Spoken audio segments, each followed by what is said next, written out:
She's nothing but a glorified maid with no education, Justin said, his voice dripping with disdain. My blood boiled instantly. I glanced around the dinner table, shocked by the cold words that shattered the air. Justin's parents, Evelyn and Richard, exchanged uneasy glances. They didn't try to hide their discomfort.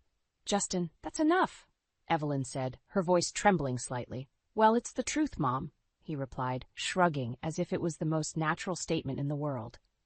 "Eva, you know I'm just being honest." I looked at him, my mind racing. This wasn't the man I thought I knew. His charming smile and tender gestures now seemed like a cruel facade. "Is this really what you think of me?" I asked, my voice barely steady. He leaned back in his chair, completely unfazed. "Come on, Eva, let's not make a scene. I'm sure they want to know who they're dealing with." I couldn't believe his audacity. After everything. I stopped myself, afraid my voice would crack. My heart pounded as I tried to maintain composure. I glanced at Evelyn and Richard, looking for any sign of support. Evelyn's eyes held regret, while Richard stared at his plate, seemingly lost for words. Justin's smirk was the final straw. I pushed back my chair and stood up, my hands trembling. "Excuse me," I muttered, heading towards the front door. I needed fresh air. Needed to think. "Eva, wait," Evelyn called after me. I paused, feeling her gentle hand on my shoulder. "I don't know what Justin was thinking. Please, don't judge us by his words. He can be difficult." I looked at her, her eyes sincere. "He's never talked to me like that before," I said. I don't know what to think." "Give it time, dear," she said softly. "These things have a way of sorting themselves out." I nodded weakly and stepped outside, the cool evening air hitting my face. I never imagined that the man I moved in with would turn out to be so condescending. His words echoed in my mind, each syllable cutting deeper than the last. Justin soon joined me on the porch, pretending everything was fine. "You didn't have to leave," he said casually, as if dismissing the whole affair. "I can't believe you said that," I replied, my voice quivering with suppressed anger. "Do you really think so little of me?" "Eva, you need to understand something," he said, his tone shifting to one of mild irritation. "My parents needed to know about your background. There's nothing wrong with being honest." "I need some time alone," I said, cutting him off. I couldn't stand to hear any more. He raised his hands defensively. "Fine, but don't be dramatic." I watched him walk back inside, the door closing softly behind him. I felt the weight of his words pressing down on me.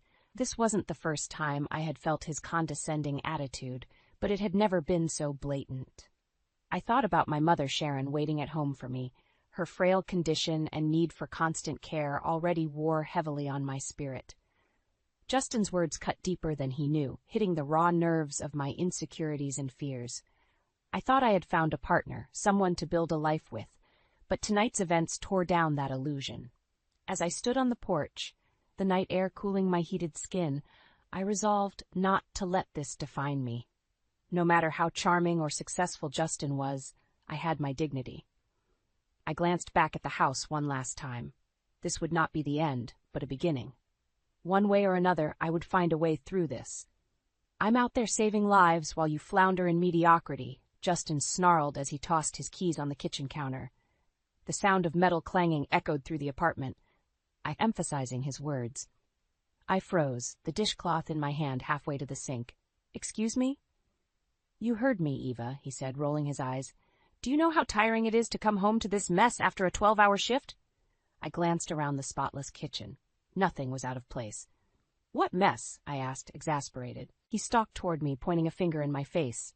"Your life is a mess. Look at you, a high school dropout, waiting tables and cleaning houses. Do you think that's impressive?"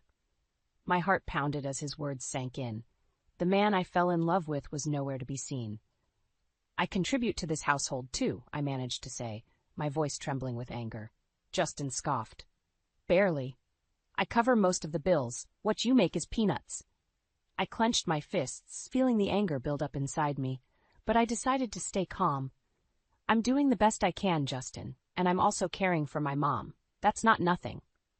He shook his head, laughing bitterly. "Always your mother. You're drowning in mediocrity, and you drag me down with you." I turned away, blinking back tears. His words were like knives, cutting deep. I could hear him behind me, the sound of his heavy breathing filling the room. "You know what?" I said. refusing to let him see me break down. Maybe you'd be happier if I wasn't here. Maybe I would, he spat out. Or maybe you could actually try to better yourself. I planted my feet firmly on the ground, turning back to face him. His eyes were cold, devoid of the warmth I once adored. I thought we were partners, I said quietly. But you see me as a burden. Eva, open your eyes, he snapped. Partners? Mutual respect? That's fantasy. Welcome to reality. The sting of his words left a bitter taste in my mouth. I need some air, I said, brushing past him to the front door. I could feel his eyes burning into my back but didn't turn around. Out on the street, the cool night air felt like freedom. I tried to piece together how everything had gone so wrong so quickly. The charming, supportive man I met through the dating app was now nothing more than a controlling tyrant. As I walked, my mind drifted to the early days of our relationship, the sweet text messages, the late-night talks, and the promises that now felt hollow. I needed to talk to Sharon. The next afternoon, during one of my rare breaks, I visited her at the old family home. She lay on the couch, looking frail but cheerful. "Hey, Mom," I said, trying to mask my stress with a smile. "Hey, sweetheart," she replied, patting the space beside her. I sat down, and she immediately noticed something was off. "Tell me what's wrong," she said. I sighed, leaning my head back against the couch. "It's Justin, Mom. He's changed, or maybe I'm just now seeing the real him." She frowned, her eyes filled with concern. "What happened?" "The way he talks to me," I began, pausing to find the right words without breaking down. "He treats me like I'm less than him, like I'm nothing." She reached out and squeezed my hand. "You're not nothing, Eva. You are strong, stronger than you know." Her words brought tears to my eyes, but I blinked them away. "Thanks, Mom. I needed that." We sat there in shared silence, her hand in mine. In that moment, I realized that whatever the future held, I had to be strong, for myself and for her. I would not let Justin's cruelty destroy my spirit. "Stop being so useless and get this house in order," Justin barked as he slammed the door behind him. The force of it sent a shiver through the apartment, like an earthquake had struck. Exhaustion turned into raw, seething anger inside me. I gripped the broom tighter, forcing myself not to snap. "I've been cleaning all day, and I still have to go take care of Mom," I said, keeping my voice calm as possible. He rolled his eyes. "Always an excuse with you, Eva. You think this is hard? Try doing what I do for even a day." "I'm doing my best," I replied, my voice shaking. "Maybe if you could help once in a while." "Help?" Justin cut me off, laughing bitterly. "I'm a surgeon. My time is worth 10 times what yours is. You should be grateful I even talked to you." My fists clenched so tightly around the broom that my knuckles turned white. I turned my back to him, unwilling to give him the satisfaction of seeing me break. Taking a deep breath, I began sweeping furiously, each stroke a silent rebellion. "You know, my colleagues laugh at me," he sneered. "They can't believe I'm stuck with someone like you." His words stung like 1,000 paper cuts. "Then why don't you just leave?" I muttered under my breath, but loud enough for him to hear. He stormed over, yanking the broom from my hands and tossing it aside. "Because, Eva, you need me. You need my money, my status. Without me, you're nothing." I looked up at him, my defiance bubbling to the surface. "I don't need you, Justin. I won't be treated like garbage just because you have a fancy title." He stepped closer, invading my space, his eyes narrowing. "Without me, you'd be on the streets. Remember that next time you think about mouthing off." The ringing of my phone interrupted the tension. I grabbed it from the counter and saw my mother's number. Relief washed over me, an escape from this prison, albeit temporary. "I have to go," I said, brushing past Justin. "My mom needs me." "Just get out," he hissed, waving me off. Barely worth my time.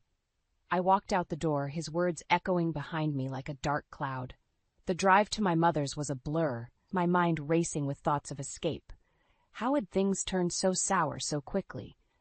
When I arrived at my mother's house, Sharon was struggling to reach something from the top shelf in the kitchen. "Hey, Mom," I said, rushing to help her. "You should have called me." "Thanks, sweetheart," she said, her smile warm but tinged with fatigue. I forced a smile. "I'm fine, just busy. How are you feeling today?" She sat down at the kitchen table, cradling a cup of tea. "I'm okay, but you seem upset. What happened?" I opened my mouth to speak, but the words choked in my throat. "It's just Justin," I managed to say. "He's being impossible again." her eyes filled with worry. "Eva, you don't have to put up with that. You deserve better." "I know, Mom," I said, my voice barely a whisper. "But it's complicated. I need to figure out how to handle this." Later that night, I found myself back at the apartment, dreading the confrontation that awaited me. Justin was in bed, his back turned to me, clearly uninterested in any kind of reconciliation. I lay down beside him, staring at the ceiling. My mind was made up. I couldn't continue like this. I needed to find out who he really was. If there were secrets, I would uncover them, and then I would make him pay for every degrading word, every humiliating moment. My resolve hardened, fueling a sense of determination I didn't know I had. I would gather the evidence, plan my move, and expose the man who thought he could treat people like disposable objects. Justin was about to learn that even someone floundering in mediocrity could fight back. And win. "This isn't just him being mean. This is criminal," I whispered to myself, staring at Justin's laptop screen. The encrypted emails I had decrypted slowly revealed a web of illegal activities that made my skin crawl. I quickly photographed the damning emails with my phone, my hands shaking. I had found everything from organ trafficking deals to bribery transactions. The charming surgeon was nothing more than a dangerous criminal. The front door opened and my heart skipped a beat. I slammed the laptop shut and shoved it back into its hiding place just as Justin walked into the room. "Eva," he called out, his voice unusually cheerful. "What's for dinner?" "I ordered takeout," I said, forcing a smile, trying to hide the adrenaline coursing through me. He looked at me suspiciously. "Why are you acting so weird?" "Weird," I echoed, my voice steady. "I'm just tired, Justin. It's been a long day." He eyed me for a moment before shrugging. "Whatever. Make sure you set the table." As I set the table, my mind raced. What would my next move be? But for now, I had to play it cool. I couldn't let him suspect a thing. Later that week, as Justin continued his usual night shifts, I became more meticulous in gathering evidence. I copied files, took photos of documents, and even recorded some of our conversations. The more I uncovered, the more revolted I felt. During one of our dinners, Justin dropped another bomb. "I've invited my parents over this weekend," he said casually between bites. "We'll have a little family gathering. You can show my mother how useful you can be by preparing everything." I bit back the resentful reply that bubbled up. "Sure, Justin, I'll take care of it." As the weekend approached, I prepared meticulously. But not just for the gathering. It was time to turn the tables. When his parents arrived, I greeted them warmly, my heart pounding with anticipation. Evelyn smiled and embraced me, but Richard's stern face showed he wasn't convinced by the domestic facade. The dinner conversation started light, filled with polite chit-chat. I served the meal, trying to time everything perfectly. My pulse quickened as the conversation shifted. "Justin, how's work been lately?" Richard asked, his tone neutral. "Busy as always, Dad," Justin replied, beaming with pride. "Saving lives every day." I almost choked on my drink. The hypocrisy was unbearable, but I held my tongue. I needed to wait for the perfect moment. As the evening wore on, Justin's arrogance grew. Finally, he made a comment that made my blood boil. "You know," he said, glancing at me, "it's hard to balance such an important career with someone who barely contributes." That was it. I couldn't take any more. "Actually, Justin," I said, my voice steady, "I think it's time your parents knew the whole truth." Evelyn looked alarmed, and Richard's eyes narrowed. "What are you talking about, Eva?" Justin asked, his voice low and threatening. I pulled out my phone and placed it on the table. "I found these on your laptop. Care to explain?" His face paled as the images of the incriminating emails flashed on the screen. Evelyn gasped, covering her mouth, while Richard's face turned red with fury. "What is this, Justin?" Evelyn asked, her voice trembling. Justin stammered, trying to come up with a lie, but the evidence was overwhelming. "It's not what it looks like," he pleaded. But the room had already turned against him. Richard stood up, his face stern. "Is this true, Justin? Have you been involved in illegal activities?" Justin's silence spoke volumes. Evelyn burst into tears, and Richard's eyes filled with disappointed anger. How could you? The confrontation had begun, and there was no turning back. I felt a surge of vindication, knowing that the truth was finally out in the open. Justin's world was about to crumble, and I was ready for the fallout. "You think your title gives you power over me? Over anyone?" I stated, my calm voice slicing through the tension-filled room like a knife. Justin's parents were still digesting the images on my phone. Evelyn's tear-streaked face looked shattered, while Richard appeared as if he might burst from anger. But none of that mattered now. "Eva, you better watch your mouth," Justin snarled, his eyes filled with a mix of fear and rage. "Enough is enough. Time to turn the tables," I said, feeling a strange sense of calm wash over me. "You've treated me like dirt for too long, and now everyone will see who you really are." Justin lunged towards me, but Richard stepped in. "You stay right where you are," he bellowed, his face inches from Justin's. "Have you lost your mind, son?" "Dad, it's not what it looks like," Justin tried to explain, his voice lacking the confidence it usually held. He looked cornered like a trapped animal.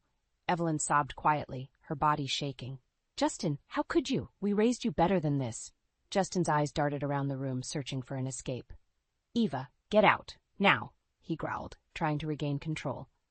"No," I replied firmly. "I'm not leaving. You are the one who will face the consequences." Richard turned to me, his voice softer but firm. "Eva, I'm sorry for what you've been through, but we need to get to the bottom of this." I nodded, taking a step back to let the conversation unfold. Justin's face looked strained, the facade of the charming doctor cracking at the edges. "Justin, you must come clean," Richard insisted, his stern judicial tone leaving no room for debate. "You don't understand, Dad," Justin said, floundering. "I did it to help people. These organ trades saved lives." Evelyn gasped, her hands flying to her mouth. "Justin, that's illegal. You risked everything, everyone, for money?" Justin's face flushed with a mix of anger and shame. "It's not just about the money, Mom. It's complicated." "Complicated?" Evelyn cried out. "This is criminal." The room grew silent for a moment, the weight of what had been said hanging in the air like a dark storm cloud. I couldn't help but feel a small sense of satisfaction. Finally, Justin was facing the consequences for his actions. Richard shook his head, looking his son dead in the eye. "You need to turn yourself in. It's the only way to atone for what you've done." Justin's face turned pale, and he took a step back. "Dad, you can't be serious." "I'm very serious," Richard said, his voice firm. "If you don't, I will." Justin's eyes widened in desperation. He turned to me, his expression a mix of hatred and pleading. "Eva, please, don't do this." I held my ground, meeting his gaze with unyielding resolve. "This isn't about revenge anymore, Justin. This is about right and wrong." Evelyn stood and placed a hand on Justin's arm, tears streaming down her face. "Justin, we love you, but you must take responsibility for your actions." "Traitor," Justin's eyes screamed at me, but his lips remained pressed in a thin line. He turned towards his father, defeated. "Fine, if that's what it takes." Richard pulled out his phone and dialed quickly, each number a final nail in the coffin of Justin's charade. "I'm calling our attorney. We're going to sort this out legally." As Richard's voice echoed through the room, making arrangements, I felt a mixture of relief and dread. This was just the beginning, but at least the truth was out. I watched as Justin stared at the floor, his shoulders slumped. The man who had once controlled me was now facing the collapse of everything he held dear. For once, I felt hope for justice, for my mother, and for myself. My future was still uncertain, but one thing was clear. I would not be a victim any longer. "Is this true, Justin? Have you been trading lives for money?" Evelyn's voice trembled with disbelief as she clutched her son's arm. The dining room felt like a courtroom. Justin stood there, cornered and pale, his eyes cast downward. "Mom, he stammered, searching for words that wouldn't come. The truth finally out in the open, I thought, feeling a surge of vindication. "It's all true," I stated, my voice clear. "Justin's been involved in illegal organ trafficking and bribery. I have all the evidence." Richard hung up the phone. "The attorney is on his way. Until then, Justin, you need to start explaining yourself." Justin flinched. "Dad, it's more complicated than you think. I didn't have a choice." "Choice? You always have a choice," Richard fired back, "and you chose crime." Evelyn sobbed quietly, holding her forehead. "This can't be happening. How could you do this to your patients, to us?" Justin clenched his fists, his facade of control entirely shattered. "It wasn't just for money," he said, his voice hollow. "Some of these people were desperate. Lives were saved." "And how many lives were ruined?" I retorted, locking eyes with him. "You think your good intentions justify breaking the law? Exploiting people?" Richard raised a hand. Eva's right. Whatever your reasoning, it doesn't excuse this. Justin's gaze shifted around the room, looking for an ally, but finding none. Dad, Mom, please, I can make this right. Just give me a chance. No, Justin, Richard said quietly. You must take responsibility for this. Our family name is at stake, and more importantly, you need to atone for your actions. A tense silence filled the room as Justin seemed to crumple under the weight of his father's words. It was strange seeing this once powerful man now cornered and vulnerable. The doorbell rang, breaking the silence. Richard glanced at me, nodding for confirmation. That must be the attorney. I opened the door to find not just the family attorney, but also a police officer standing beside him. Wordlessly, I stepped back to let them in. Richard, the attorney said, shaking hands and nodding solemnly at Evelyn. I've briefed the officer about the situation. Justin's eyes widened in panic. Dad, you called the police? I had to, Richard said firmly, though his voice softened slightly. It's the right thing to do. The officer stepped forward. Justin Parker, you're under arrest for your involvement in illegal organ trafficking and bribery. You have the right to remain silent. Justin looked at his parents one last time, desperation in his eyes. Please, help me. Evelyn's tears flowed freely, but she said nothing. Richard sighed deeply. We'll get you a lawyer, Justin, but you must face the consequences. As the officer pulled out the handcuffs, Justin didn't resist. His eyes found mine, pleading silently, but I felt no pity. This was justice. I'm done being your victim, Justin. Now, the world knows who you really are, I said quietly, feeling the weight of the last few months lift off my shoulders. As they led Justin away, Evelyn collapsed into Richard's arms, sobbing uncontrollably. He held her, his face a mix of heartbreak and resolve. You did the right thing, Richard said, looking at me. No one should have to live in fear or be treated like that. Thank you for your courage. I nodded, unable to form words. Justice was messy, and hearts were broken, but it was a necessary step. I had exposed the truth, and in doing so had freed myself from Justin's cruel grip. Outside, as the police car pulled away, I watched with a strange sense of peace. Justin had been powerful and ruthless, but now he was simply a man facing the consequences of his actions. And for the first time in what felt like forever, I felt free. The media frenzy hit like a hurricane the day after Justin's arrest. Reporters swarmed our apartment building, their cameras flashing as they peppered me with questions. Eva, how long did you know? What did you uncover?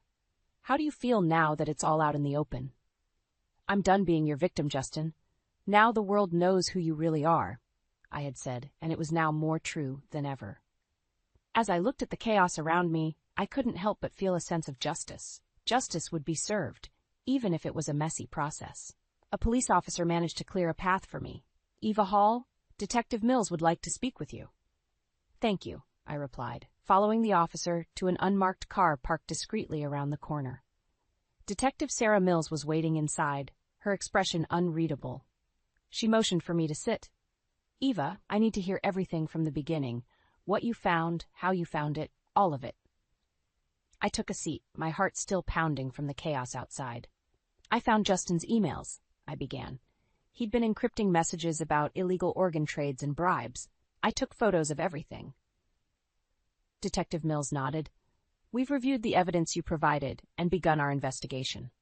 Thanks to you, we're already making progress on tracking down his accomplices. A sense of relief washed over me. What happens now? Now we gather more evidence and prepare the case against him. It's going to be a long process, Eva. Are you ready for that? I took a deep breath.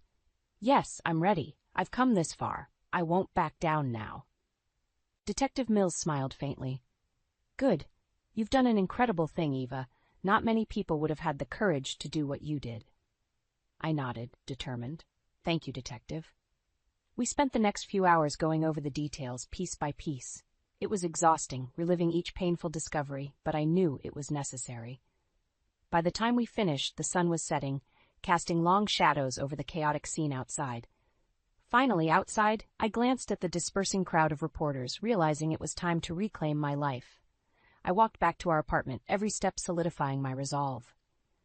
That evening, I called my mom. Hey, Mom, it's over. Justin's been arrested. Her relief was palpable. I'm so proud of you, Eva. You've been so strong. I couldn't have done it without you, I said, my voice breaking a little. It's been hard, but it was worth it. Come home, sweetheart, she replied, her voice warm. We can start over together. I'll be there soon, Mom. As I packed up my belongings, the emptiness of the apartment struck me. This place, once filled with promise and love, now held only bitter memories and broken dreams. I had to leave it all behind to truly move forward. The next morning, I woke up early, the sun barely peeking over the horizon. I looked around the apartment one last time before stepping out the door with my bags. Outside, the air was crisp, and the world seemed strangely quiet, without the buzz of media frenzy. I took a deep breath, feeling lighter than I had in years. I'm done being your victim, Justin, I whispered to myself as I walked to my car. Now, it's time to live my life. As I drove away, the city skyline faded into the distance, along with the chaos that had consumed my life for so long.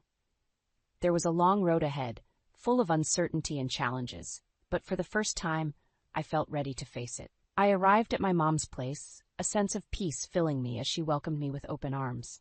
I hugged her tightly, knowing that together we could rebuild our lives. This was just the beginning. Justice had been served, and now it was time to find a new path, one filled with hope, strength, and a future I could finally control.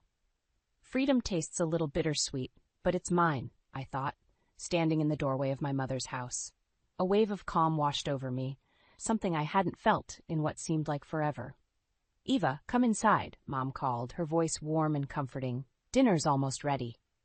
Walking into the kitchen, I was struck by how different this felt compared to the cold, tense atmosphere of the apartment I had shared with Justin.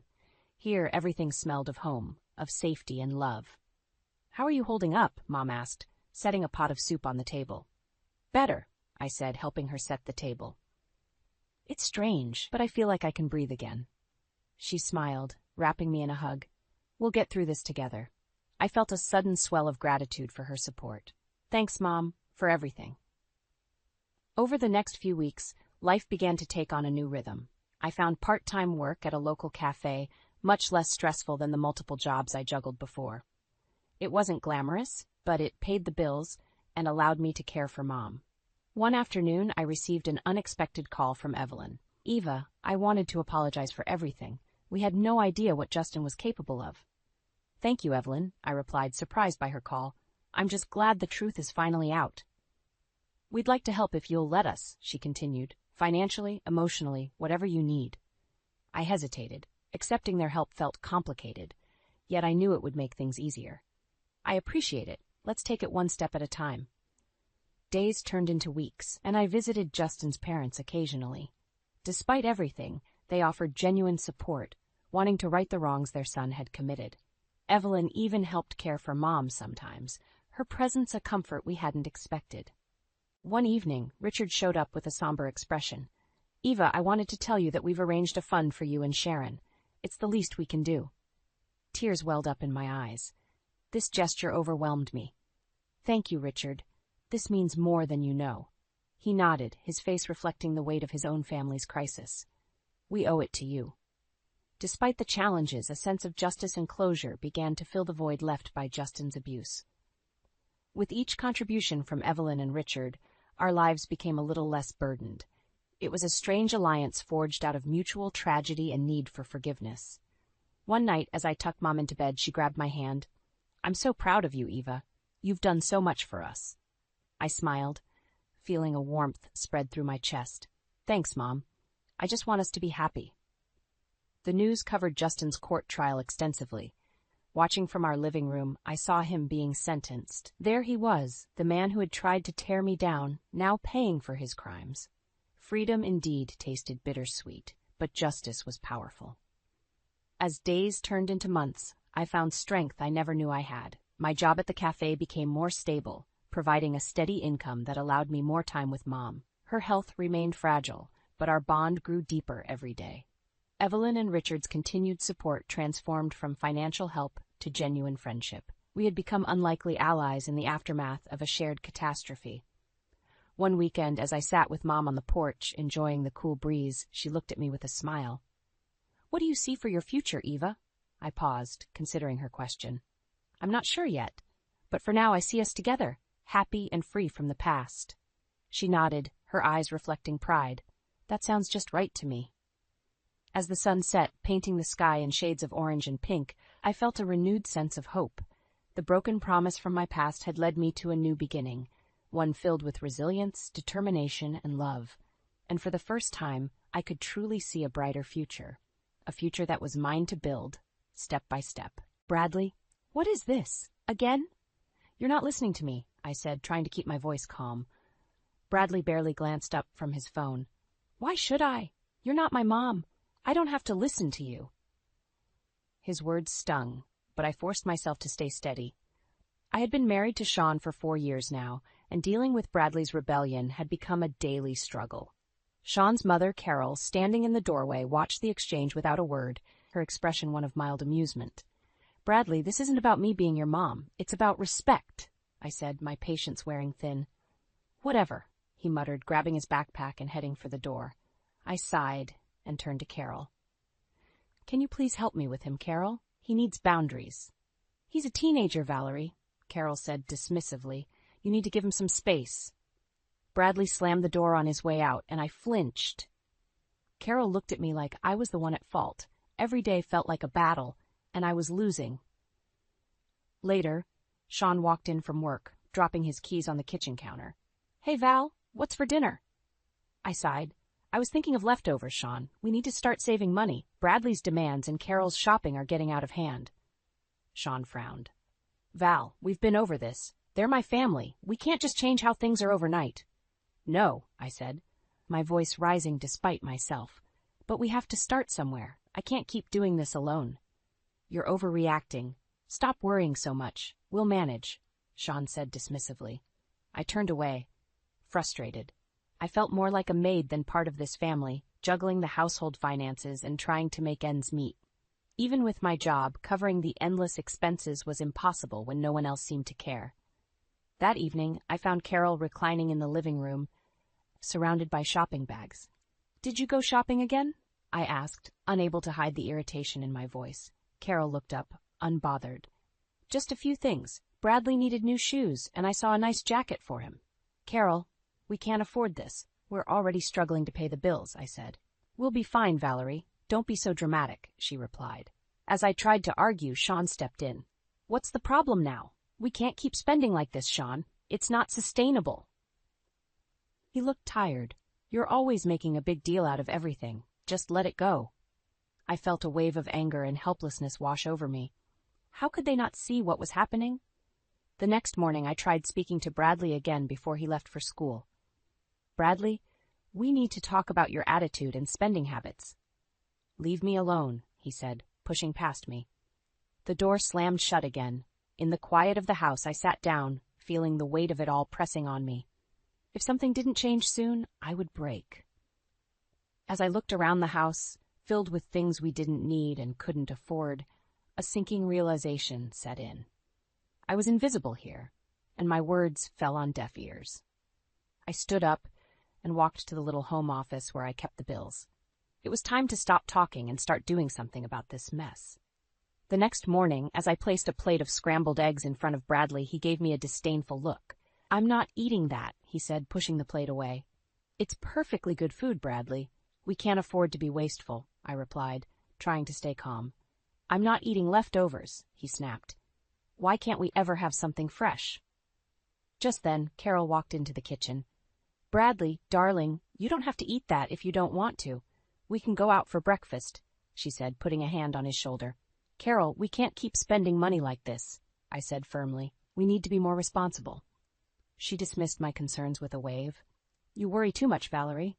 We'll be fine. Frustration bubbled up inside me. No, we won't be fine. We need to start cutting back now. Our financial situation is serious.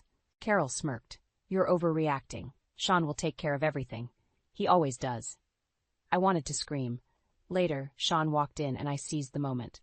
Sean, we need to talk about the spending. Carol and Bradley are not listening. This can't go on.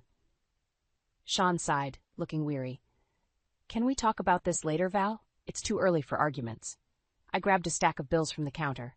No, we need to talk now. Look at these. We're drowning and no one is helping. He glanced at the bills, then back at me. Val, you stress too much. We'll get through it. How, Sean? By ignoring the problem and hoping it goes away, we need to set limits, and it starts with Bradley and Carol. He rubbed his temples. I'm tired, Val. Just let it go for now. Fuming, I left the kitchen, feeling more isolated than ever. No one was listening. That evening, I tried to talk to Bradley again while he was playing video games. Bradley, can we talk? He didn't even pause the game. About what? How you're going to tell me to stop having fun? This isn't about fun, Bradley. It's about responsibility. We need to work together as a family. Whatever, Valerie, he said, eyes glued to the screen. Bradley, this is serious. We need to make changes. Your behavior affects everyone. He finally looked at me, irritation clear on his face. I'm not changing for you. Deal with it. As I walked away, I passed Carol, who had been listening. You need to stop pushing him, Valerie. You're making things worse. I'm trying to help. We can't keep pretending everything is fine. You're the one causing problems, she said coldly before turning away.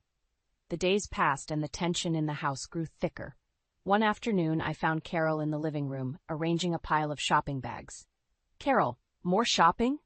We've talked about this. She shrugged, not bothered. Bradley needed new clothes. He's a growing boy. That we can't afford new clothes constantly. There are more important things we need to focus on. Sean said it's fine, she replied nonchalantly. Infuriated, I cornered Sean that night after dinner. Sean, enough is enough. We need to set boundaries. He looked exhausted and annoyed. What do you want me to do, Val? They won't listen to you, and they won't listen to me either. Then we'll sink. Is that what you want? I asked, my voice trembling. Sean didn't have an answer. As I watched him retreat into silence, something broke inside me. If they wouldn't change, maybe it was time I did. Ever since our last argument, a heavy silence filled the house. That silence broke when I walked into the living room one afternoon and saw Bradley tearing open a large box. What's that? I asked, already dreading the answer. Bradley's eyes lit up. A new gaming console. Grandma bought it for me. My heart sank. How could Carol keep doing this? I turned to find her standing in the doorway, her expression smug. Carol, we cannot keep buying expensive things. We have bills to pay. Carol crossed her arms. Valerie, it's a small gift. Bradley's been having a hard time. He deserves something nice. We can't afford nice right now, Carol. You know that. Don't be such a stick in the mud, Valerie. He's just a kid. I was furious. Enough, Carol. This kind of spending is sinking us. Sean walked in just as I was about to snap. What's going on? Carol bought Bradley a new gaming console, I said, shaking with anger. Sean rubbed his forehead. Val, can we not fight over this? Let's talk about it later. There's nothing to talk about, Sean. We need to make changes now. This isn't sustainable. He sighed, looking between Carol and me. We'll figure it out. I stormed out of the room, feeling utterly defeated. They were never going to change, and I was hitting a wall every single time. The next morning, I decided to take action. I waited until Bradley left for school and Carol went out shopping. Then I sat Sean down at the kitchen table. Sean, we need to make some serious changes. This is out of control, I began, trying to keep my voice steady. Valerie, I know you're struggling, but what do you expect me to do? He asked, exasperated. You need to start supporting me. Put your foot down with Carol and Bradley. We need to budget and stick to it. I'll talk to them, he said warily, but I had heard that before. No, Sean, you need to do more than talk. You need to enforce it, I said firmly. He looked at me for a long moment. I'll try, he finally said. But try wasn't enough. The following week, nothing changed. Carol continued her shopping sprees, and Bradley kept getting what he wanted. I felt like I was sinking into quicksand. Then, one evening, I overheard Carol talking to a friend on the phone. Valerie's always nagging about money. She needs to relax. Sean will take care of everything like he always does. That was the last straw. I waited until she hung up before confronting her. Carol, enough is enough. You can't keep treating this situation lightly. We need to stop this reckless spending. Carol looked at me with contempt. Valerie, you're overstepping. Who do you think you are? This is my son's house. It's my house, too, and I have a say in how we manage it. Sean's in charge, and he'll make the decisions. Not you, she said, glaring at me. I turned to Sean, who had been standing silently in the doorway. Are you going to let her speak for you? He looked uncomfortable. Val, let's just calm down. We can talk about this. No, Sean. We've talked enough. This has to stop now. Carol smirked. See, Sean? Valerie's just causing trouble.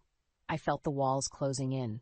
Without more support from Sean, nothing would change. It was up to me to decide what my breaking point was and what I was willing to tolerate. That night, as I lay in bed staring at the ceiling, I made up my mind. Sean might not back me up, but I had to stand my ground. This cycle had to end, one way or another. The tension in the house reached a boiling point the next morning. Carol was in the kitchen, humming softly to herself as she brewed coffee. Bradley was shoveling cereal into his mouth, ignoring me as usual. I took a deep breath and walked over to the coffee machine. Carol, we need to talk. She glanced at me, raising an eyebrow. What now, Valerie? I kept my voice steady. This can't go on. The spending, the disrespect, we're in a financial crisis and no one is listening. Valerie, is this really necessary? You're blowing things out of proportion, she said, her tone dripping with condescension. I'm not, I said firmly. Sean and I have talked, and we need to make some drastic changes. Carol scoffed. Talked? He'll come to his senses like he always does. You can't change how we live. Actually, I can, I replied. I'm not moving into the new house. This has gone too far. I've had enough. The room went silent. Even Bradley looked up from his cereal. You can't be serious, Carol said, her voice rising. Sean, tell her she's being ridiculous. Sean stood in the doorway, looking helpless. Val, are you sure this is what you want? I nodded. I've thought about it, Sean. I'm done enabling this behavior. I need a break from all of this. You can't just leave, Bradley said, standing up. Who's going to handle everything? This I'm sure you'll manage, I replied, keeping my voice calm. Sean stepped forward. Valerie, we're a family. You can't just walk out. Watch me, I said. The determination in my voice surprised even me. That night, I packed my bags. Every creak of the suitcase zipper sounded louder in the quiet house. Sean came into the bedroom and sat on the edge of the bed. Val, please reconsider. We can make things better. I've given it 4 years. Nothing's changed. I need to take care of myself now. How can you do this to us? To me? His voice broke, and for a moment I saw the vulnerability in his eyes that I'd fallen in love with. But it wasn't enough to hold me back this time. I'm doing this for me, Sean. I need space, and I need peace. With my bags packed, I stood at the door. Bradley stormed past me, his face twisted with anger. You're just a quitter, he spat. I ignored the sting of his words and walked out, feeling a strange mix of sadness and relief. In the new apartment, the silence was different. Peaceful, almost welcoming. As the days went by, I started to find a rhythm, a sense of self that had been lost in the chaos. Back at the old house, things began to unravel. I received a call from Sean late one evening. Valerie, we need you. Things are falling apart here. His voice was laced with panic. You need to handle it, Sean. I've done my part. Please, can you at least think about coming back? I can't, Sean. You need to face the consequences of your choices. I need to move on. As I hung up the phone, I felt a weight lift off my shoulders. For the first time in years, I slept soundly, knowing I had finally taken control of my life. I closed the door to my new apartment with a sense of resolve. The place was small but clean, a blank canvas ready for a fresh start. I began to unpack my life, each item a reminder of what I had left behind. Sean's calls were increasingly desperate. Val, we can't manage without you. The bills are piling up. The house is a mess, he confessed during one of our conversations. Sean, you need to step up. I can't keep saving you. I replied firmly. Weeks turned into months, and I settled into a new routine. I found solace in the simplicity of my new life. Carol's incessant calls were easy to ignore, each one more shrill and panic-stricken than the last. One morning, while I sipped my coffee, I received a knock on the door. Opening it, I was surprised to see Bradley standing there, looking more disheveled than I had ever seen him. Bradley, what are you doing here? I asked, keeping my surprise in check. I need help, he mumbled, looking at his feet. Come in, I said, stepping aside. He shuffled in, looking around the small, tidy apartment. This place, it's different. It's mine, I replied simply. Now what's going on? Things are bad at home. Grandma's health isn't great, and Dad, he's just not handling it, Bradley said, his voice cracking. Bradley, you know I can't go back. I needed to make a change. I know, but we're drowning. Dad's been laid off and Grandma had to sell the house. We're living in an apartment now, but it's not enough. I dropped out of school to work. I felt a pang of sympathy but kept my expression neutral. Bradley, that's not the answer. You need to take responsibility, but not like this. He looked at me, eyes pleading. What should I do then? How do I fix this? You start from the bottom, Bradley. Get a job, finish your education, and understand what it means to be responsible. It takes time, but it's the only way. I know I treated you horribly. I was wrong. I need to make things right, but I don't know how, he confessed, tears welling up in his eyes. You took the first step by coming here. The rest is up to you. If you need guidance, I'm here. But I won't solve your problems for you. Bradley nodded, wiping his eyes. Thanks, Valerie. I'll work on it. As he left, I felt a strange sense of closure. The boy who had once been my greatest source of frustration was now seeking my guidance. It wasn't revenge I wanted, but change, and it seemed like it was finally starting to happen. Later that evening, I picked up my phone and dialed Sean. Hey, we need to talk. Val, I miss you. We need you. I need you. His voice was barely above a whisper. I can't come back, Sean, but I wanted to check in. How's Bradley? He's trying. He's working and planning to go back to school. I think your leaving was a wake-up call for all of us. I'm glad to hear that, but Sean, you need to learn to manage without me. I know, I'm learning, slowly, but I am. As I hung up, I felt a sense of accomplishment. My departure had forced change, real change. It wasn't instant, but it was happening. A small smile crept onto my face. The journey wasn't over, but for the first time I felt like I had made a real difference. As weeks turned into months, I heard less from Sean and more about their struggles through mutual friends. It seemed reality had finally caught up with them. One evening, I got a call from an old friend who had run into Sean at the grocery store. Valerie, I saw Sean today. He looked terrible, asked if you knew he lost his job, she said. The news hit me, but I stayed calm. Thanks for letting me know. How's Bradley? Doing his best. From what Sean said, working part-time and trying to finish school, she replied. Good to hear, I said, trying to mask my concern. The next day I got a call from Sean himself. His voice was strained. Valerie, things have gotten worse. I don't know what to do. What happened, Sean? I got laid off, Val. We can't keep up with the expenses. Carol's health is declining and Bradley's trying, but it's not enough, he said, defeat ringing in his tone. This was never supposed to happen, he continued. I thought we could handle this.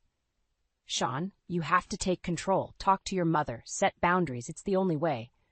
But she won't listen to me. She never did. She has to now, or you'll all suffer the consequences, I replied firmly. I'll try, he said, though he didn't sound convinced. Time passed and the storm continued to rage at their end. One evening I decided to take a walk. Fresh air always cleared my mind. As I passed by my old neighborhood, I saw Bradley working at the local car wash. He looked worn out but focused. Hey, Bradley, I called out. He looked up, surprised but pleased to see me. Valerie, hey. How's it going? I asked, genuinely curious. It's tough, he admitted, but I'm managing, trying to save up and finish high school. I'm proud of you for sticking it out, I said.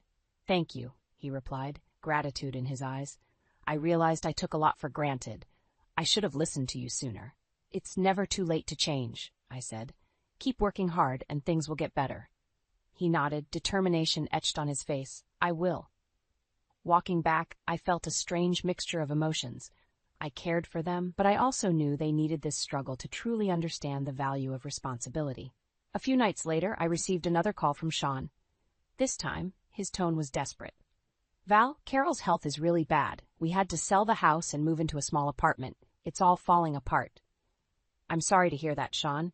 You two made choices that led to this, I said, trying to stay firm but compassionate. Can you help, Val? Please. I don't know what else to do, he pleaded.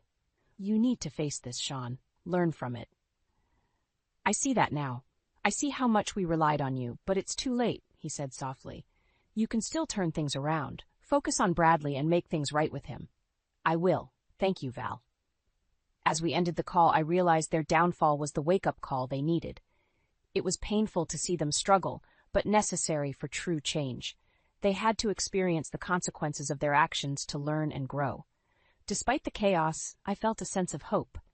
Perhaps this was the beginning of a new chapter for all of us, one filled with hard-earned lessons and the promise of a better future. I was in the middle of organizing my apartment when my phone rang. I almost didn't answer it, but the name on the screen caught my eye. Sean. Valerie, I hate to ask, but I really need your help, he said, voice strained.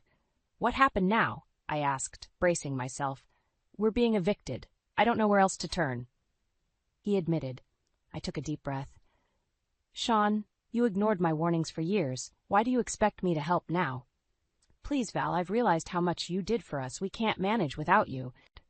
You chose to ignore me, Sean. You need to face the consequences. But what about Bradley?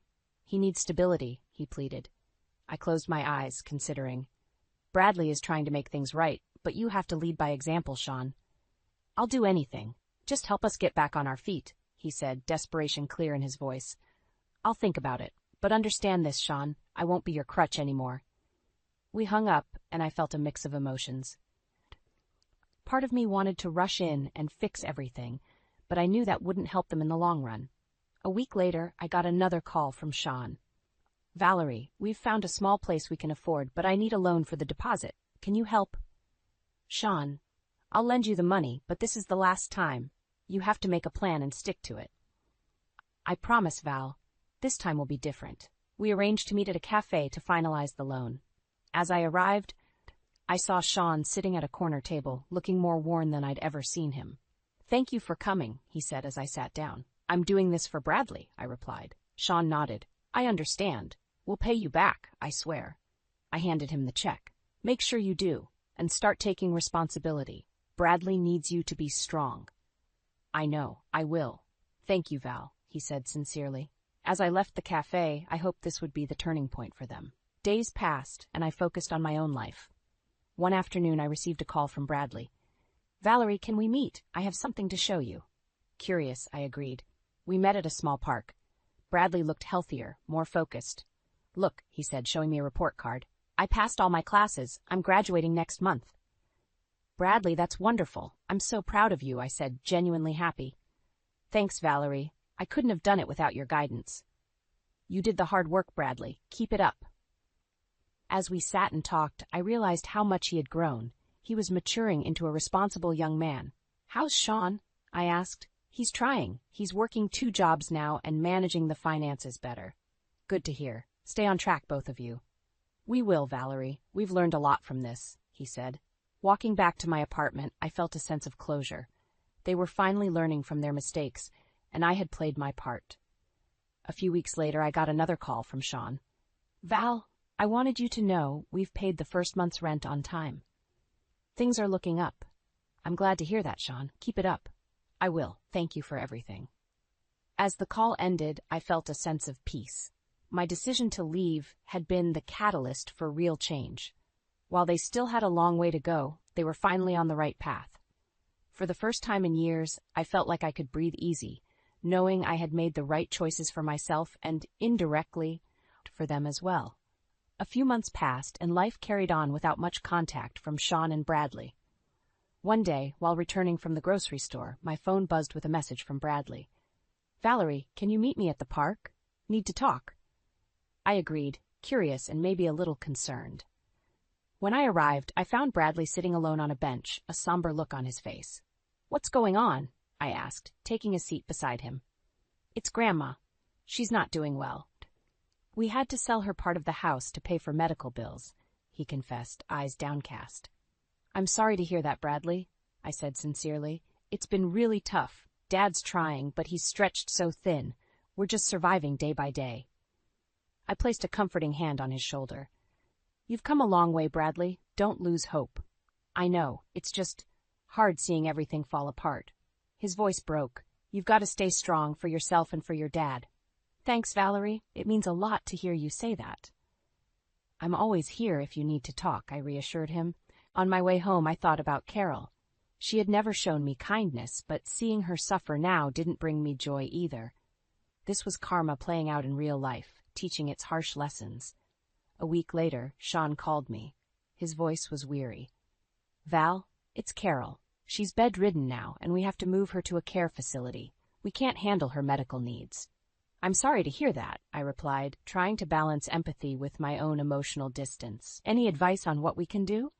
Look into community resources. There are programs that can help you manage financially and medically. I will. Thanks, Val. I appreciate it, he said, his voice sincere.